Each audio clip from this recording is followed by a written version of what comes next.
Success. We admire and are inspired by successful people, and we want to be like them. We have big dreams and we aspire to conquer the world.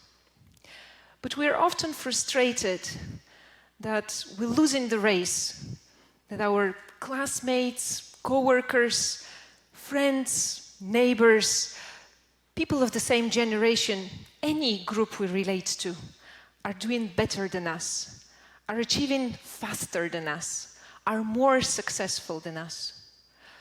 Or we are also afraid that there is only one path to success. And if we don't get on this path, or we fall off it, we're inevitably a failure for life. Success in life seems like a narrow ridge we need to walk on. One step to the side, and you'll fall off. Sounds familiar?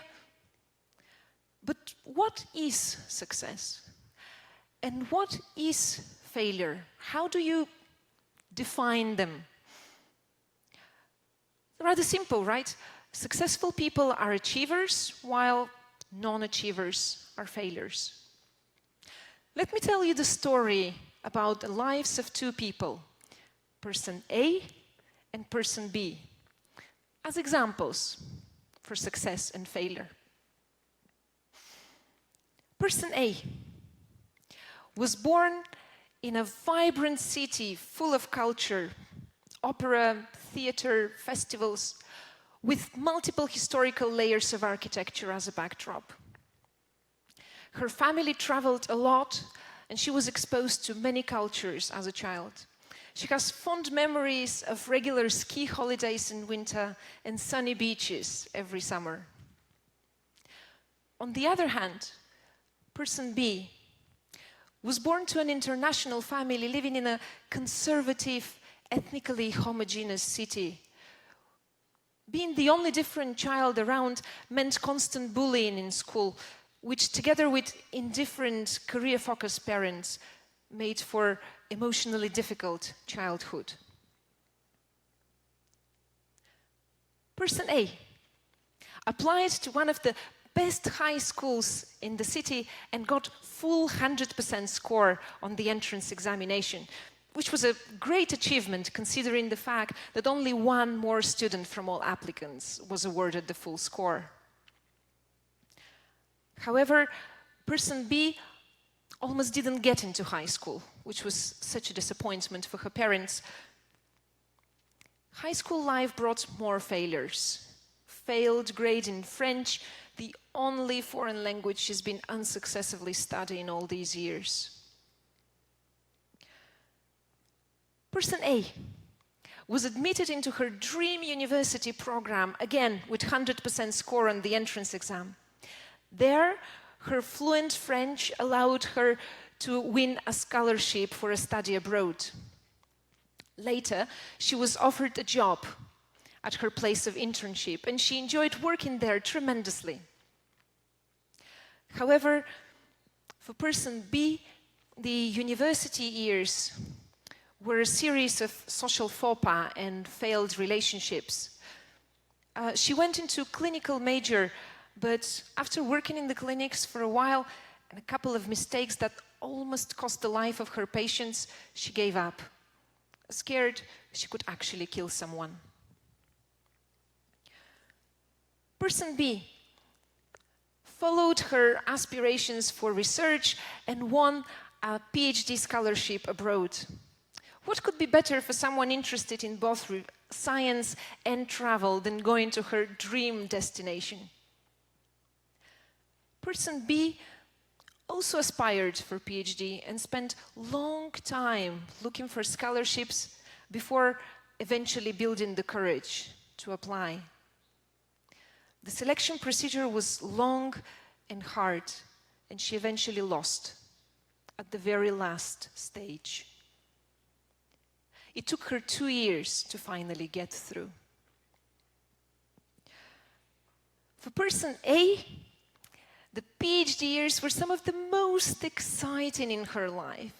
She made tons of friends, she traveled extensively, she learned so much. She discovered so many things she had a natural talent for.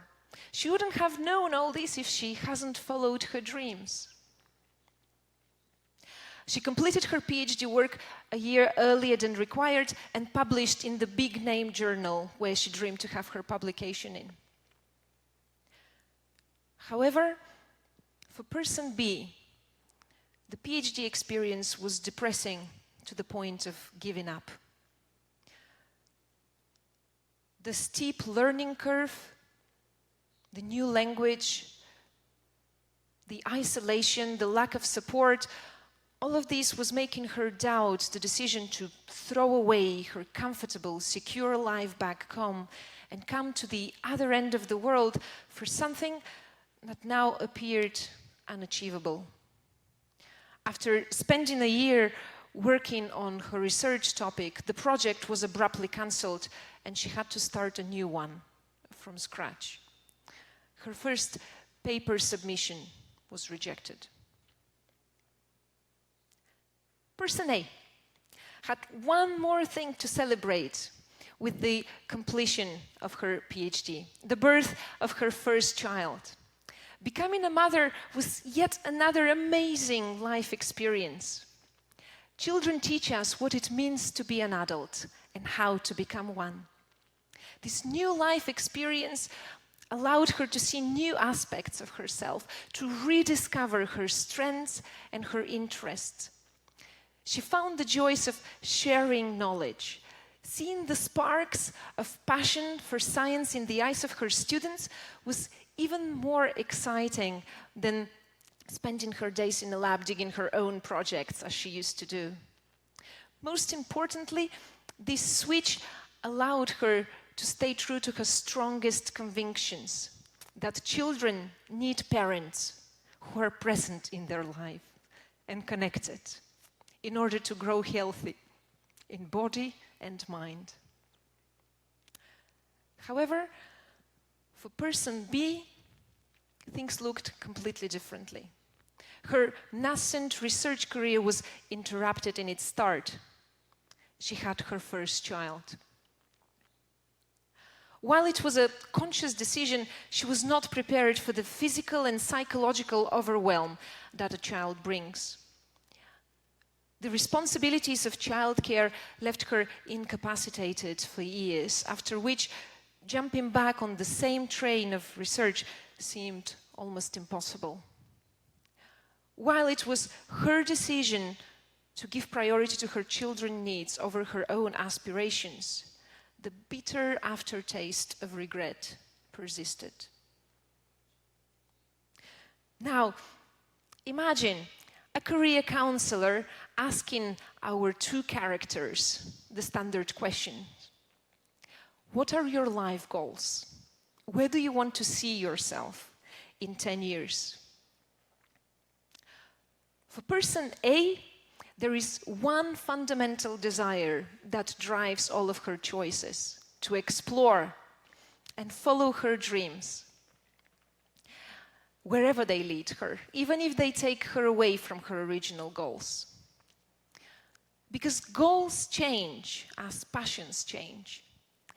And passions change as we get enriched with new experiences. Looking inside ourselves and regularly checking up with ourselves what we truly care about helps us stay connected, stay on the road we want to be, and enjoy the view. However, for person B, these questions have no answer.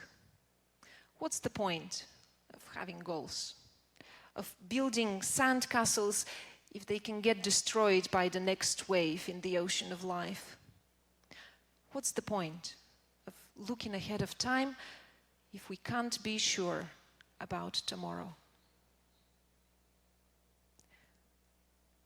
So, here we have it. A success, person A, and a failure, person B. Which one would you like to get to know, spend time with, get inspired by? Well, in my case, I can't really choose. I know them both. Both the stories of person A and the story of person B is my story. Both of them are who I am.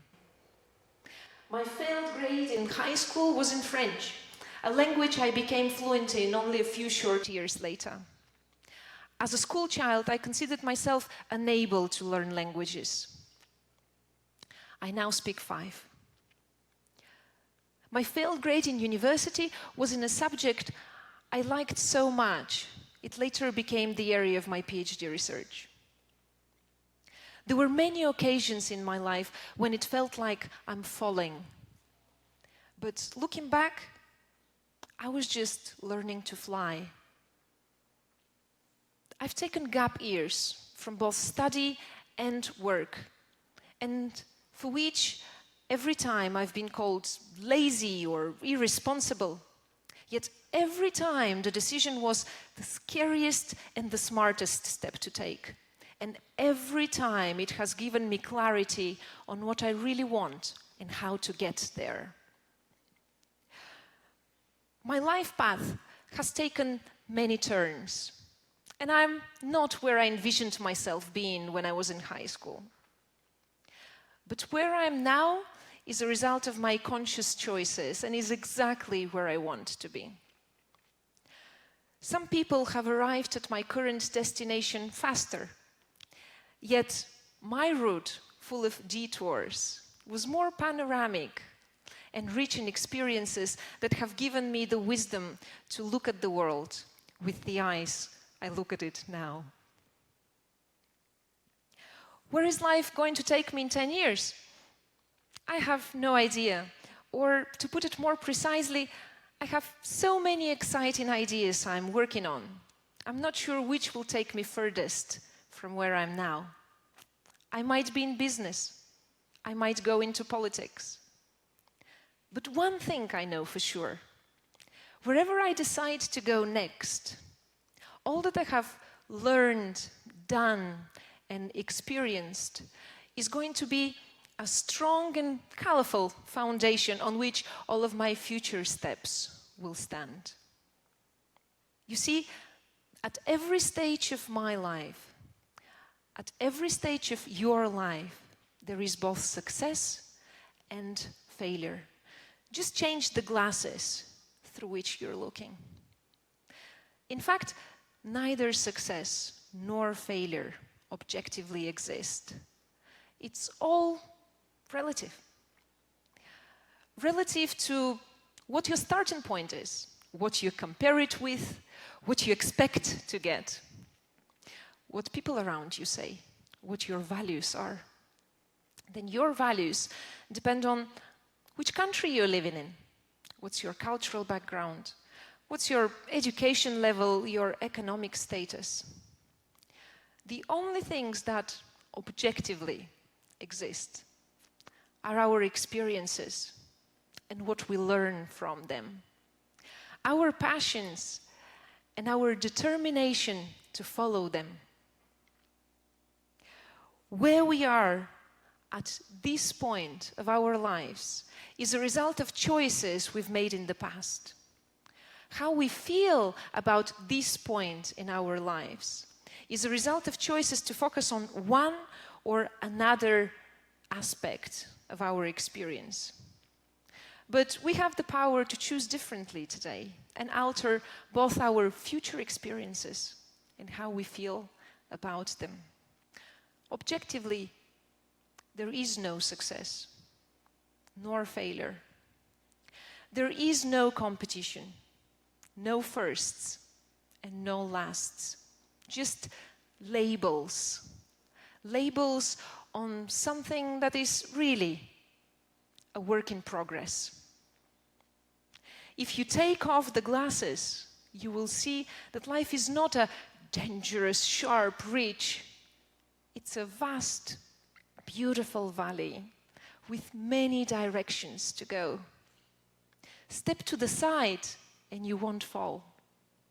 You may in fact discover a life path that is much more fulfilling than the one you dreamt for yourself. Don't be afraid to follow your heart, wherever it takes you, even if it takes you away from your original plans. Because plans change as passions change. And passions change as we get enriched with new experiences. We all really are on our individual journeys. Make sure you enjoy the ride. Thank you.